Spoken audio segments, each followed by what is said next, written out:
प्यारे विद्यार्थियों, साथियों, आज हम बात करेंगे फ्रांस की संसद अर्थात फ्रांस की व्यवस्थापिका के बारे में आज का हमारा लेक्चर होगा।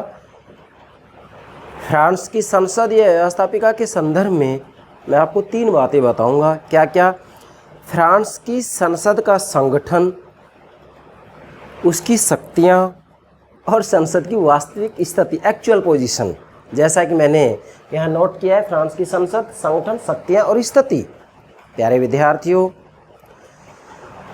मैंने आपको बताया था कि भाई किसी भी देश के संविधान को आपको समझना हो, किसी भी देश का जो पॉलिटिकल सिस्टम होता है, राज व्यवस्था होती है, उसको समझना है तो डेफिनेटली सरकार के 3 अंगों को समझना ज़रूरी होता है: व्यवस्थापिका, कार्यपालिका, न्यायपालिका।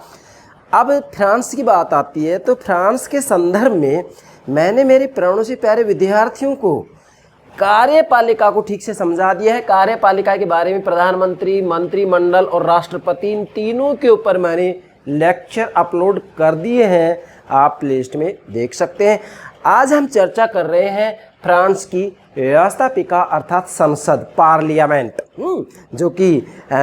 जो व्यवस्थापिका होती है, इसका महत्वपूर्ण कार्य होता है कानून बनाना। ये विधि निर्माण की संस्था होती है। कार्यपालिका कानूनों की क्रियान्वित करने वाली संस्था होती है। लेकिन यदि व्यवहारवादियों की बात करते हैं तो फिर ये बात सत्य नहीं है। व्यवहारवादी की बात करेंगे तो हम ये कहेंगे कि वास्तव में आज कानून बनाने की बात ली जाए तो आज कानून व्यवस्थापिकाएं कहाँ बना रही हैं? आज तो कानून बनाने का कार्य कार्यपालिकाएं कर रही है। खैर, ये बात अलग है, ये व्यवहारवादियों के शब्दों में, चूँकि हमें तो यहाँ फ्रांस की संसद को समझना है, ना कि व्यवहारवादियों को समझना है। ठीक है, व्यवहारवाद को समझना है तो मैंने व्यवहारवाद, उत्तर व्यवहारवादी, सारी जो बातें हैं मैंने अपलोड कर दी है, आप लिस्ट में देख सकते हैं, पॉलिटिकल थ्योरी में। तो प्राणों से प्यारे विद्यार्थियों, प्रतिदिन जो मैं एक लेक्चर मेरे प्राणों से प्यारे विद्यार्थियों के लिए मेरे YouTube चैनल पर अपलोड करता हूँ, उसकी जानकारी, सूचना आपको प्राप्त हो, इसके लिए उसे सब्सक्राइब अवश्य कीजिएगा। आशा करता हूँ आपने सब्सक्राइब कर दिया होगा। Thank you very much. Yes, France की संसद, संगठन, शक्तियाँ, स्थिति। भाई, मैं आपको एक सूत्र देता हूँ कि आप, ठीक है, आज हम फ्रांस की संसद अर्थात व्यवस्थापिका की चर्चा कर रहे हैं, लेकिन पूरी दुनिया में किसी भी देश की व्यवस्थापिका का आप अध्ययन कर रहे हैं तो मैं सूत्र देता हूं। एक तो ये कि सबसे पहले आप संगठन देखिएगा, चाहे भारत हो, ब्रिटेन की व्यवस्थापिका हो, अमेरिका की व्यवस्थापिका हो, चीन की व्यवस्थापिका हो, जापान की हो, स्विट्जरलैंड की हो, किसी की भी हो। तो सबसे पहले क्या देखेंगे संगठन में सबसे पहले आपको ये समझना है, मैं आज आपको थोड़ा बता ही देता हूँ व्यापक रूप में, जिससे कि आपको दिक्कत नहीं आए। देखिएगा, संगठन की बात आए तो सबसे पहले आपको क्या देखना है? ये देखना है कि जो व्यवस्थापिका है, ठीक है, यहाँ फ्रांस की बात कर रहे हैं हम, लेकिन मैं आपको सूत्र दे रहा हूँ पूरी दुनिया की व्यवस्थापिकाओं को समझने का, कि जो व्यवस्थापिका है, संसद है, जो कानून बनाने वाली संस्था है, उसमें सदन कितने हैं? 1 सदन है या 2 सदन है? अरे भाई, वास्तव में जब व्यवस्थापिका या संसद के संगठन की बात की जाती है तो पूरी दुनिया में मुख्यतः 2 ही सिद्धांत हैं बस। जैसा मैंने यहाँ नोट भी किया है कि व्यवस्थापिका अर्थात संसद के संगठन के संदर्भ में पूरी दुनिया में मुख्यतः 2 प्रतिमान हैं। वो 2 प्रतिमान कौन से हैं समझेंगे। मैंने यहाँ संकेत दिया है। नंबर 1, एक सदनीय, और ये है द्विसदनीय व्यवस्थापिका का सिद्धांत, द्विसदनीय व्यवस्थापिका का सिद्धांत। और ये क्या होगा? एक सदनीय व्यवस्थापिका का सिद्धांत। डियर स्टूडेंट्स, ध्यान देंगे, ठीक है भाई। मतलब जब हम व्यवस्थापिका के संगठन की बात करते हैं तो सबसे पहले ये पता होना चाहिए कि वहाँ पर 1 सदन है या 2 सदन है। निश्चित रूप में इसका पता लगाइएगा। और जब ये बात मालूम हो जाती है कि 1 सदन है या 2 सदन है तो फिर अगली बात ये देखें कि यदि 1 सदन है तो उस 1 सदन का क्या कार्यकाल है, उसकी क्या निर्वाचन प्रक्रिया है, उसकी क्या शक्तियाँ हैं, उसका अध्यक्ष होता है या नहीं होता है, ये सारी बातें आपको देखनी है। और इसी के साथ में उसके निर्वाचन की जो प्रक्रिया है, प्रत्यक्ष है क्या अप्रत्यक्ष है, सब बातें देखनी पड़ेंगी। और 2 सदन है तो 2 सदनों में ये देखेंगे कि भी उसका क्या कार्यकाल है, निर्वाचन की क्या प्रक्रिया है, इसी के साथ में उसकी क्या शक्तियाँ दी गई हैं, ये सब बातें आपको देखनी होंगी। अब मान लीजिएगा फ्रांस की बात आती है तो फ्रांस के अंतर्गत मुझे बताइएगा एक सदनी व्यवस्थापिका का सिद्धांत है या द्विसदनी व्यवस्थापिका का सिद्धांत है। मैंने नोट कर दिया है इसलिए यहाँ ये व्यवस्थापिका है, इसमें मैंने नाम भी लिख दिया दोनों सदनों की, राष्ट्रीय सभा और सीनेट। राष्ट्रीय सभा प्रथम सदन है, सीनेट द्वितीय सदन है। राष्ट्रीय सभा निम्न सदन भी कहते हैं और सीनेट उच्च सदन भी कहते हैं। तो दो सदन कौन से हो गए, राष्ट्रीय सभा और सीनेट। इसका मतलब फ्रांस में द्विसदनीय व्यवस्थापिका के सिद्धांत को अपनाया गया है। इसका मतलब फ्रांस में जो संसद है, जो व्यवस्थापिका, उसमें दो सदन है। समझ गए प्यारे विद्यार्थियों, दो सदन है।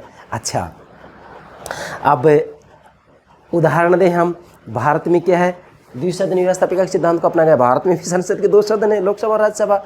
ब्रिटेन में संसद के दो सदन है, अर्थात वहाँ भी ब्रिटेन में भी द्विसदनीय व्यवस्थापिका के सिद्धांत को अपनाया गया है। दो सदन के नाम क्या है ब्रिटेन में, लोक सदन, लोकसभा। चलिए संयुक्त राज्य अमेरिका की बात करें तो वहाँ पर भी क्या है, दो ही सदन है। दो सदनों के नाम क्या है, प्रतिनिधि सदन और सीनेट। स्विट्जरलैंड की बात करेंगे तो यहाँ पर भी दो सदन ही है, प्रतिनिधि सदन और सीनेट। तो इन देशों के अंतर्गत द्विसदनीय व्यवस्थापिका सिद्धांत को अपनाया गया है।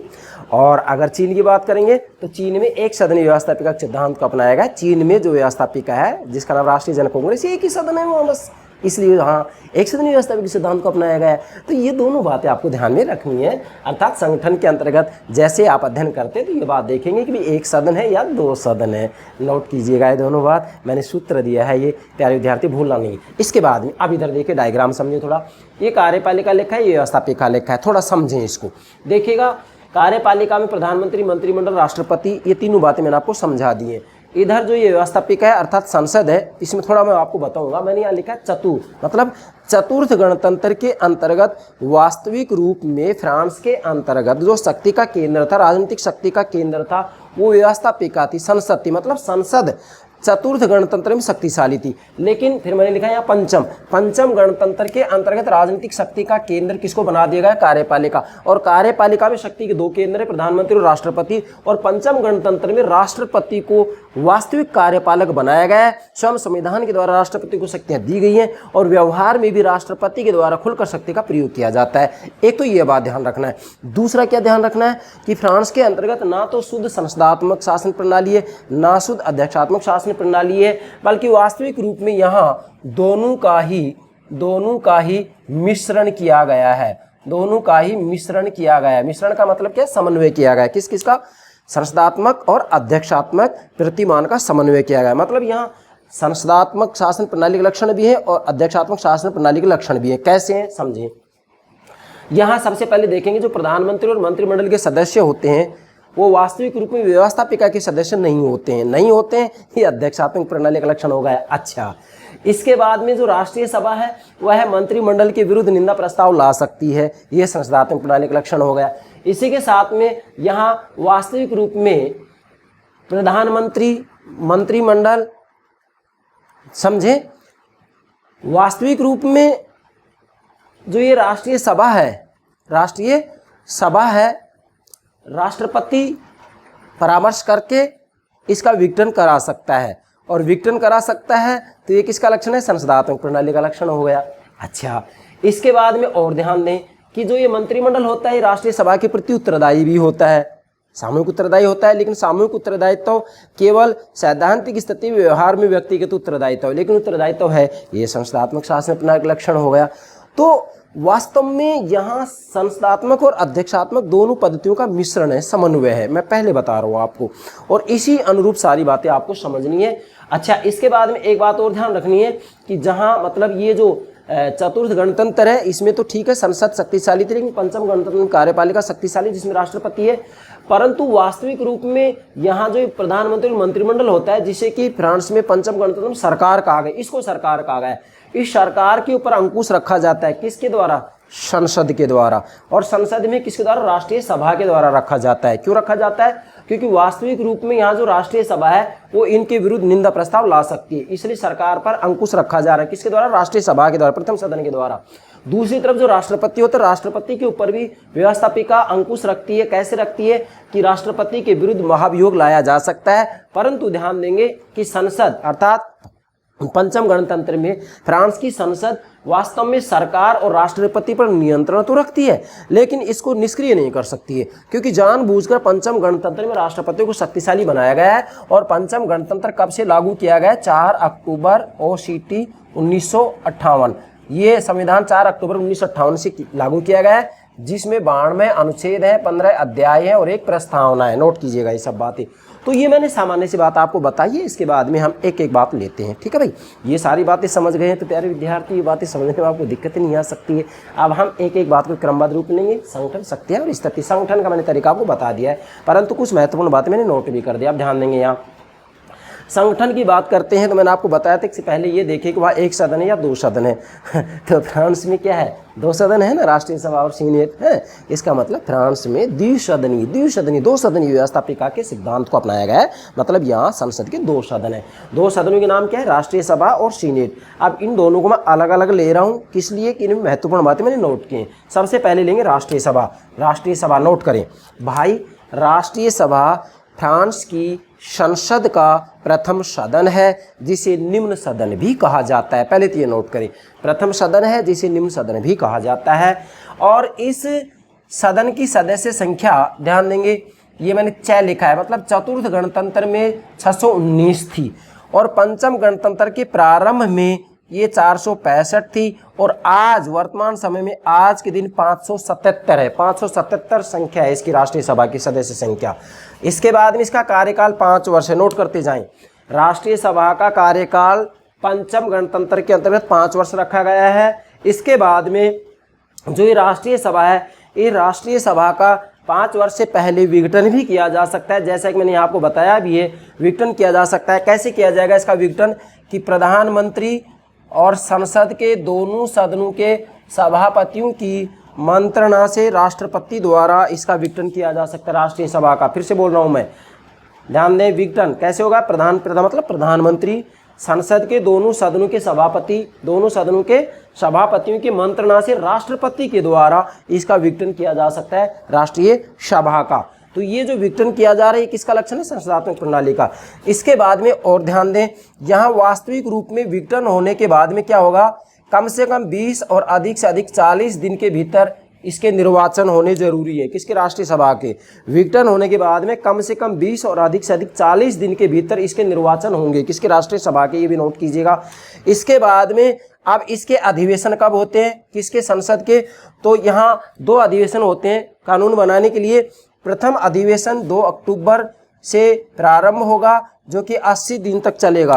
2 अक्टूबर से प्रारंभ होगा, 80 दिन तक चलेगा। दूसरा अधिवेशन 2 अप्रैल से शुरू होगा, जो कि 90 दिन चलेगा। ये फिक्स तिथियां हैं। हाँ, यहाँ इतना जरूर है कि यदि मान लीजिएगा 2 अक्टूबर या 2 अप्रैल को वहाँ पर कोई छुट्टी आ जाती है, तो इसमें क्या होगा, छुट्टी हो तो बाद वाले दिन से, मतलब मान लीजिएगा 2 अप्रैल को छुट्टी है तो 3 अप्रैल से ये अधिवेशन प्रारंभ होगा। लेकिन तय है ये प्रथम 80 दिन होगा और दूसरा 90 दिन होगा। कुल मिला के ये 6 माह से ज़्यादा अधिवेशन नहीं हो सकता है। ठीक है। इसके बाद में जो राष्ट्रीय सभा है, इस राष्ट्रीय सभा के सदस्यों को कुछ विशेष अधिकार भी प्राप्त है। जैसे भारत के अंतर्गत जो हमारी संसद है, तो संसद के सदस्यों को विशेष अधिकार है ना। हमारे भारत में अनुच्छेद 105 के अंतर्गत संसद के सदस्यों को विशेष अधिकार मिले हुए हैं कि भाई संसद में बोलते समय उनको उसके भाषणों के आधार पर गिरफ्तार नहीं किया जा सकता। दुनिया भर की बातें, मैं उसकी चर्चा नहीं कर रहा हूँ, यहाँ तो फ्रांस की बात कर रहे हैं हम। विशेष अधिकार क्या क्या है, एक तो ये कि राष्ट्रीय सभा के सदस्यों को राष्ट्रीय सभा में भाषण देने की पूरी स्वतंत्रता है। इसके बाद में उसके भाषण के आधार पर उसको कोई सज़ा नहीं दी जा सकती है, ना ही उसको गिरफ्तार किया जा सकता है और हिरासत में भी नहीं रखा जा सकता है, और ना ही उस पर मुकदमा चलाया जा सकता है। मैंने लिखा मुकदमा नहीं चलाया जा सकता है। ठीक है, ये इसको विशेष अधिकार है राष्ट्रीय सभा के सदस्यों को। इसके बाद में राष्ट्रीय सभा के सदस्यों का जो निर्वाचन होता है प्रत्यक्ष रूप में होता है, मैंने लिख भी दिया यहाँ। प्रत्यक्ष रूप में जनता के द्वारा इसका निर्वाचन किया जाता है। और इसके बाद में जो राष्ट्रीय सभा होती है, राष्ट्रीय सभा का एक अध्यक्ष भी होता है। जैसे हमारे भारत में भी लोकसभा का अध्यक्ष होता है, ठीक इसी प्रकार से यहाँ पर भी एक निष्पक्ष अध्यक्ष होता है। किसका, राष्ट्रीय सभा का। तो नोट कीजिएगा यहाँ पर। ठीक है भाई। इसके बाद में हम लेते हैं सीनेट। फ्रांस की संसद का दूसरा सदन सीनेट है, जिसे कि उच्च सदन भी कहा जाता है। लिखिएगा, फ्रांस की संसद का द्वितीय सदन सीनेट है, जिसे उच्च सदन भी कहा जाता है, जिसकी सदस्य संख्या 346 है। और सीनेट के सदस्यों का निर्वाचन अप्रत्यक्ष रूप से एक निर्वाचक मंडल के द्वारा होता है। लिखिएगा यहाँ, निर्वाचन अप्रत्यक्ष रूप से एक निर्वाचक मंडल के द्वारा होता है। निर्वाचक मंडल में शहरों, नगरों और कम्यूनों के मेयर मौजूद होते हैं। कौन कौन, मैंने यहाँ लिखा शहरों, नगरों और कम्युनिटी के मेयर मौजूद होते हैं। यहाँ सिर्फ आपको ये ध्यान रखना है, बस क्या ध्यान रखना है कि सीनेट के सदस्यों का निर्वाचन अप्रत्यक्ष रूप में होता है निर्वाचक मंडल के द्वारा। इतना ध्यान रखेंगे तो चलेगा। आगे बढ़ते हैं। इसका कार्यकाल कितना है, किसका, सीनेट का। सीनेट का कार्यकाल 9 वर्ष है। नोट कीजिएगा, ये गलती की जाती है, 9 वर्ष है। देखो, जब संसद के कार्यकाल की बात आती है, कार्यपालिका के कार्यकाल की बात आती है, तो राजनीतिक सिद्धांत में ये चलता है कि भाई उचित कार्यकाल 4 से 5 वर्ष होता है। वैसे दुनिया में हम देखते हैं तो कार्यकाल 1 वर्ष भी है, 2 वर्ष भी है, 4 वर्ष भी है, 5 वर्ष भी है, 7 वर्ष भी है, 9 वर्ष भी है। अब आप कहेंगे सर 1 वर्ष कहाँ है, तो 1 वर्ष आप देखिएगा जो स्विट्जरलैंड का राष्ट्रपति है उसका 1 वर्ष ही तो है। और 2 वर्ष कहाँ है, तो प्रतिनिधि सभा अमेरिका के अंतर्गत है, उसका 2 वर्ष ही तो है। फिर आप कहेंगे सर 4 वर्ष कहाँ है, अमेरिका के राष्ट्रपति का 4 वर्ष है। फिर आप कहेंगे 5 वर्ष कहाँ है सर, तो भारत के अंतर्गत देखिएगा आप संसद का कार्यकाल 5 वर्ष है या नहीं, राष्ट्रपति कार्यकाल भी 5 वर्ष ही है कि नहीं है। फिर आप कहेंगे कि सर जो है 6 वर्ष 7 वर्ष, तो 6 वर्ष आप देखिएगा अमेरिका की सीनेट का है। फिर आप कहेंगे सर 7 वर्ष का है, तो 7 वर्ष भी चतुर्थ गणतंत्र के अंतर्गत राष्ट्रपति का कार्यकाल रहा हुआ है फ्रांस में। फिर आप कहेंगे सर 9 वर्ष का है, 9 वर्ष आपके सामने है। ये उचित कार्यकाल 4 से 5 वर्ष माना गया है, ठीक है भाई, तो 9 वर्ष है। अब इसके अंतर्गत क्या होता है कि 1/3 सदस्य तीसरे वर्ष अवकाश प्राप्त करते हैं। इतना ध्यान रखना है आपको कि 1/3 सदस्य तीसरे वर्ष अवकाश प्राप्त करते हैं। और इसके बाद में इसका जो 70 होता है वह 70 साथ चलता है। किसके साथ चलता है, राष्ट्रीय सभा के साथ साथ। यही डेट दे रखी है 2 अक्टूबर 2 अप्रैल को, ठीक है। इसके बाद में सीनेट का सर्वोच्च पदाधिकारी सदन का अध्यक्ष होता है, ये भी नोट करेंगे, सदन का अध्यक्ष होता है। और अगली बात क्या है कि यहाँ जो ये अध्यक्ष होता है वो अध्यक्ष 3 वर्ष पर पुनर्निर्वाचन होता है। इसका मतलब 9 वर्ष के लिए नहीं होता है अध्यक्ष, 3 वर्ष पर पुनर्निर्वाचन होता है। क्यों होता है, जैसे जब भी ये 1/3 सदस्य तीसरे वर्ष अवकाश प्राप्त करते हैं उसी समय जो ये सीनेट होता है उसके अध्यक्ष का पुनर्निर्वाचन होता है। मतलब इसका जो कार्यकाल है केवल 3 वर्ष होगा, प्रति 3 वर्ष के ऊपर अध्यक्ष बदलता रहेगा। जब ये 1/3 सदस्य अवकाश प्राप्त करेंगे ना, तब जो है अध्यक्ष का निर्वाचन किया जाएगा। ये आपको ध्यान में रखना है, गलती की जाती है। 3 वर्ष पर पुनर्निर्वाचन होता है किसका, जो अध्यक्ष होता है, किसका, सीनेट का, ठीक है। तो ये महत्वपूर्ण बातें मैंने नोट कर दी हैं। अब ये तो सामान्य स्वरूप में क्या हो गया, फ्रांस की संसद का जो है संगठन हो गया, ठीक है भाई। देखो मूलतः आपको ये ध्यान रखना है कि यहाँ द्विसदनीय व्यवस्थापिका के सिद्धांत को अपनाया गया। मतलब फ्रांस के अंतर्गत जो संसद है उसमें 2 सदन है, राष्ट्रीय सभा और सीनेट। इसके बाद में लेते हैं संसद की शक्तियाँ। भाई जब व्यवस्थापिका की शक्तियों की बात आती है तो चाहे पूरी दुनिया में किसी भी देश की व्यवस्थापिका की शक्तियों का अध्ययन कीजिएगा, आपको ये ध्यान रखना है आमंड और पावेल वाला। क्या आमंड एवं पावेल ने अपना संरचनात्मक प्रक्रियात्मक उपागम दिया पॉलिटिकल थ्योरी में, तो वहाँ कहा कि भाई एक संरचना के द्वारा एक से अधिक कार्य किए जाते हैं। संरचना का मतलब क्या है, व्यवस्थापिका, कार्यपालिका, न्यायपालिका।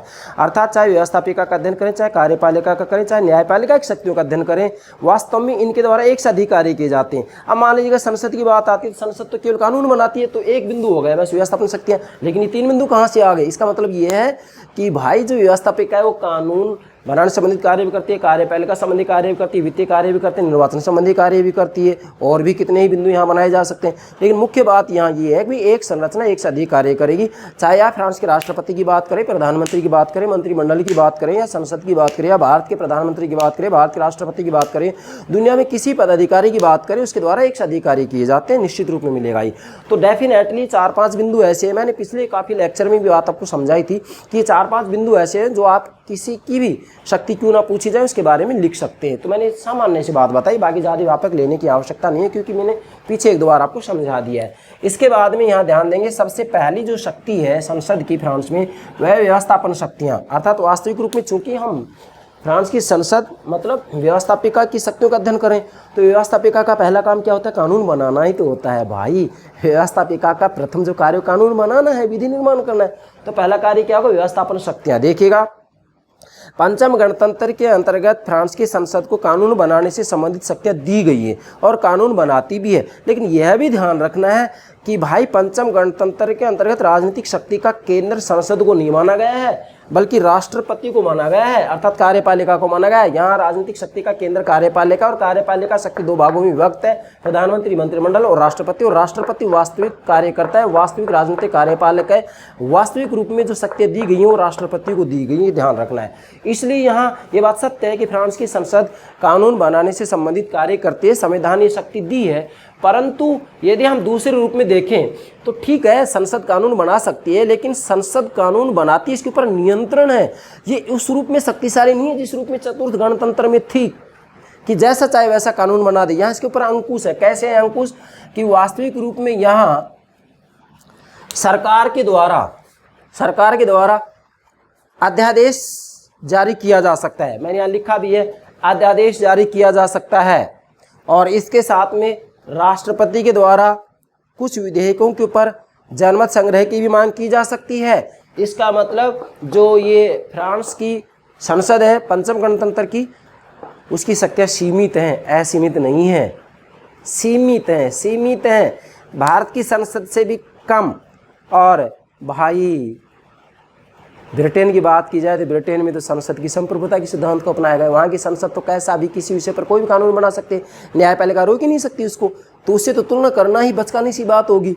हम तो केवल यही कहेंगे कि पंचम गणतंत्र में जो संसद है वो दुर्बल है, शक्तिहीन है। ठीक है भाई, तो इसमें ज़्यादा व्याख्या देने की कतई आवश्यकता नहीं है। इतना ध्यान रखेंगे बस आप तो कि ठीक है, फ्रांस की संसद को पंचम गणतंत्र में कानून बनाने की शक्ति तो दी गई है, लेकिन राजनीतिक शक्ति का जो केंद्र है पंचम गणतंत्र में वो कार्यपालिका है। कार्यपालिका, और कार्यपालिका में भी राष्ट्रपति सर्वेसर्वा है, इसलिए यहाँ विधि निर्माण के क्षेत्र में भी संसद जो है शक्तिहीन है। दूसरा है कार्यपालिका शक्तियाँ।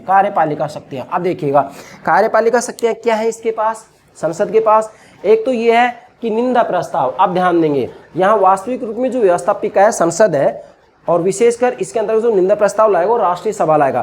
तो राष्ट्रीय सभा मंत्रिमंडल के विरुद्ध निंदा प्रस्ताव ला सकता है, और निंदा प्रस्ताव पारित हो जाता है तो इनको पद छोड़ना पड़ जाता है। ये आपको ध्यान रखना। हाँ, ये बात अलग है कि मंत्रिमंडल के सदस्य राष्ट्रीय सभा में बैठते हैं, इनसे प्रश्न भी पूछे जाते हैं, प्रश्नों के जवाब भी दिए जाते हैं, लेकिन मंत्रिमंडल के सदस्य राष्ट्रीय सभा के सदस्य भी नहीं होते हैं, ये भी ध्यान रखना है।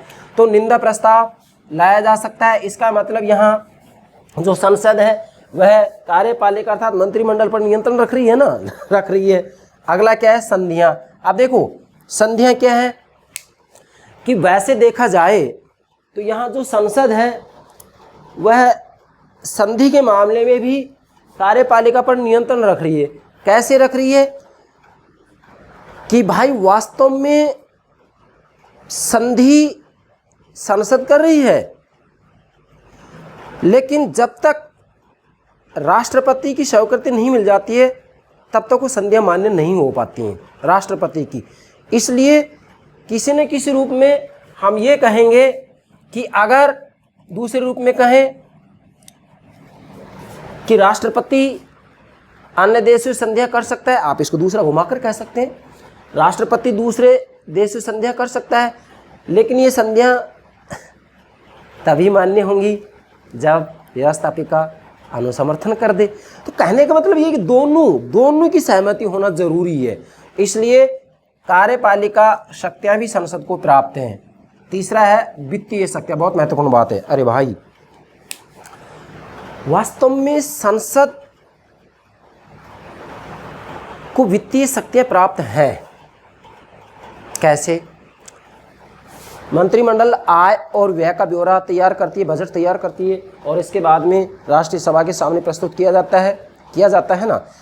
अब यहाँ स्थिति क्या है कि राष्ट्रीय सभा उसको पारित करे, लेकिन ध्यान देंगे यहाँ भी संसद कुछ भी नहीं है, शक्तिहीन है। ठीक है, राष्ट्रीय सभा के सामने भेजा जाएगा। किसको? बजट को, मतलब संसद के सामने, व्यवस्थापिका के सामने भेजा जाएगा। बजट मंत्रिमंडल प्रस्तुत करेगा और इसके द्वारा पारित होना चाहिए। लेकिन स्थिति क्या है यहाँ कि ये बात सत्य है कि भाई वित्तीय शक्तियाँ संसद के पास में है कि भाई बजट संसद के सामने भेजा जाएगा, लेकिन स्थिति ये है कि 70 दिन के अंदर संसद को बजट पर अपनी सहमति देनी होगी। और यदि 70 दिन के अंदर बजट पर अपनी सहमति नहीं दी है तो ध्यान दें, मंत्रिमंडल अध्यादेश से उस बजट को लागू कर देती है। ये बड़ी विचित्र बात है। पूरी दुनिया में केवल फ्रांस में है ये बात। जितने भी लोकतांत्रिक शासन प्रणाली वाले देश हैं उसमें बजट को अध्यादेश से लागू करने की शक्ति केवल फ्रांस में ही है। किसके पास? सरकार के पास।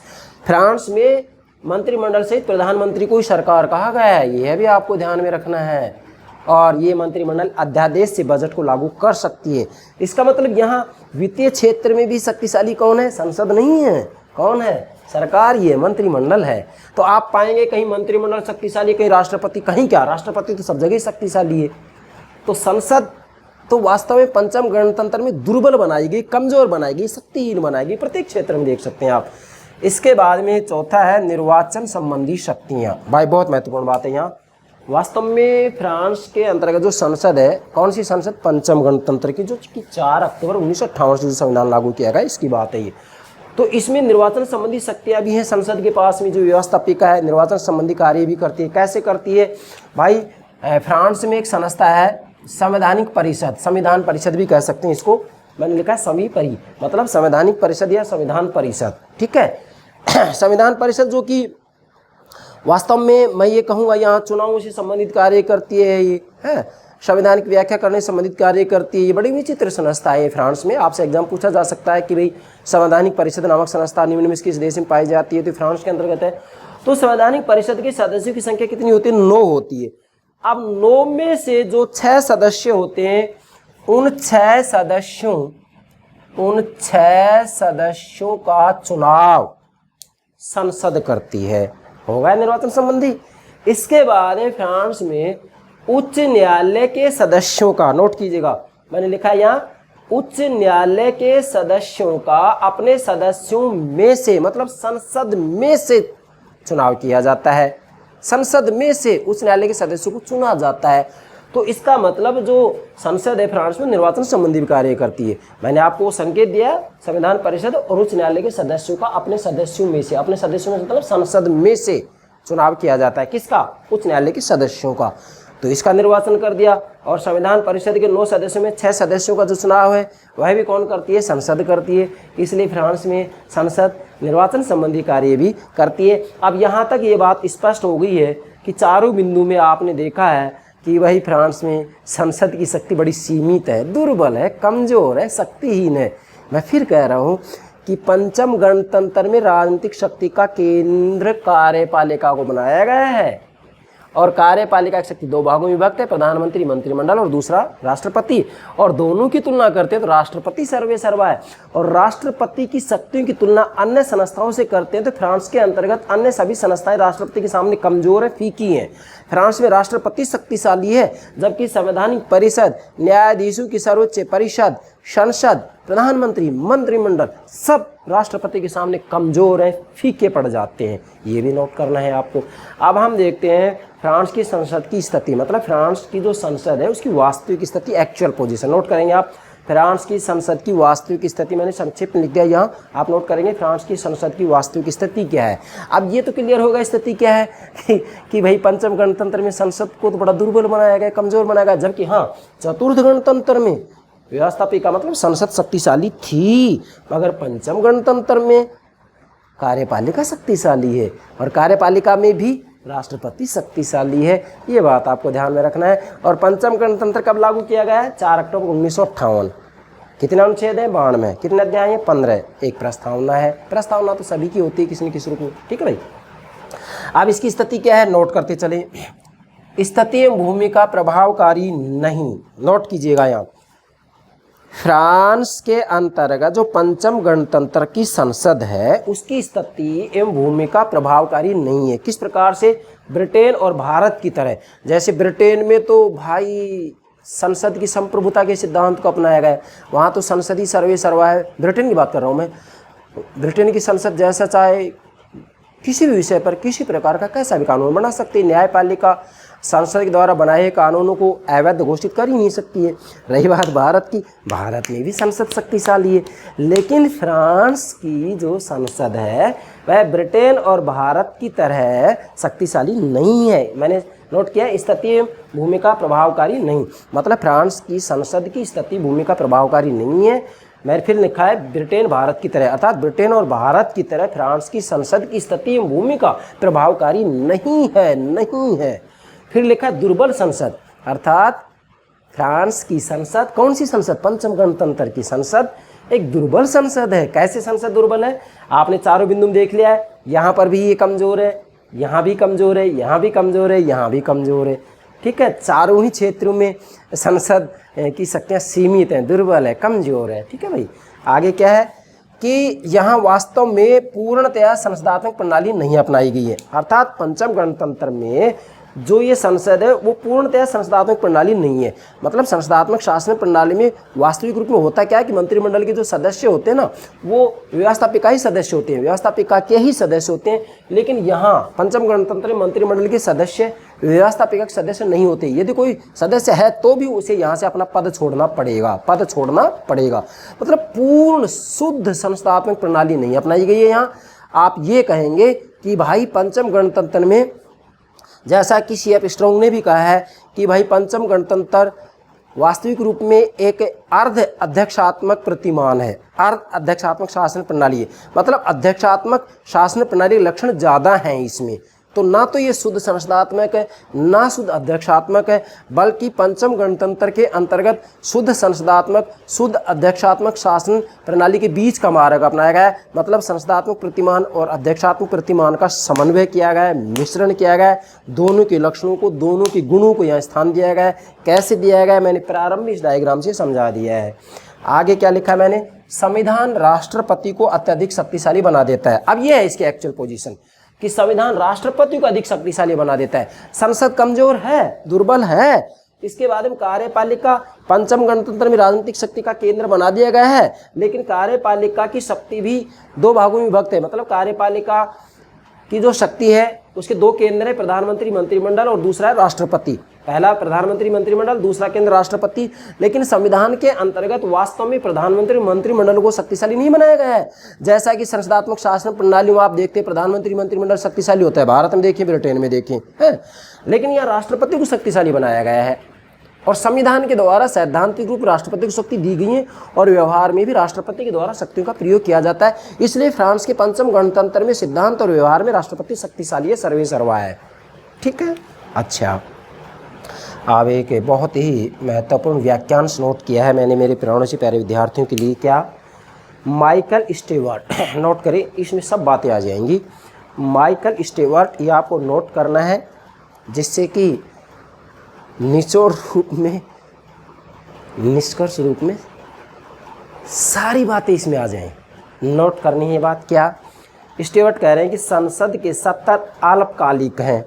ध्यान दें, क्या करें, संसद के 70 अल्पकालिक हैं। इधर आइएगा, ये संसद के 70 अल्पकालिक हैं, 80 दिन और 90 दिन, केवल यही तो है बस। आप जोड़िएगा कितने दिन बन रहे हैं, 90 और 80, तो ये अल्पकालिक है। आप जोड़ सकते हैं इसको, ठीक है भाई, मुझे बताने की जरूरत नहीं, जोड़ी में बताऊंगा कि आपको मालूम है। ये तो संसद के 70 अल्पकालिक है, अल्पकालिक है, इधर सामने है, और उसकी शक्तियां निर्देशों एवं अध्यादेशों से ढकी हैं। मतलब जो संसद की शक्तियां हैं उसकी शक्तियां निर्देशों एवं अध्यादेशों से ढकी हैं।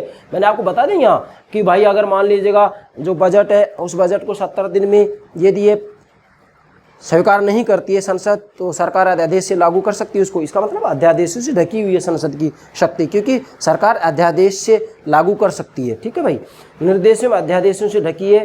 सिर पर बजट पारित किया जा सकता है, सिर पर बजट पारित किया जा सकता है। 17 दिन का समय है, 17 दिन का समय पूरा हो गया और स्वीकृति नहीं दी संसद ने, तो फिर अध्यादेश से सरकार उसको लागू कर सकती है बजट को। ठीक है, तो मैंने लिख दिया सिर पर बजट पारित किया जा सकता है। संसदीय सरकार जितनी संशोधित नहीं हुई थी उतनी समाप्त हो गई। मतलब पंचम गणतंत्र में संसदीय सरकार जितनी संशोधित नहीं, इतना संशोधन नहीं किया गया, उतनी समाप्त हो गई। मतलब पंचम गणतंत्र में वास्तविक रूप में संसदात्मक प्रतिमान पर बल नहीं दिया गया है, बल्कि अध्यक्षात्मक प्रतिमान पर बल दिया गया है।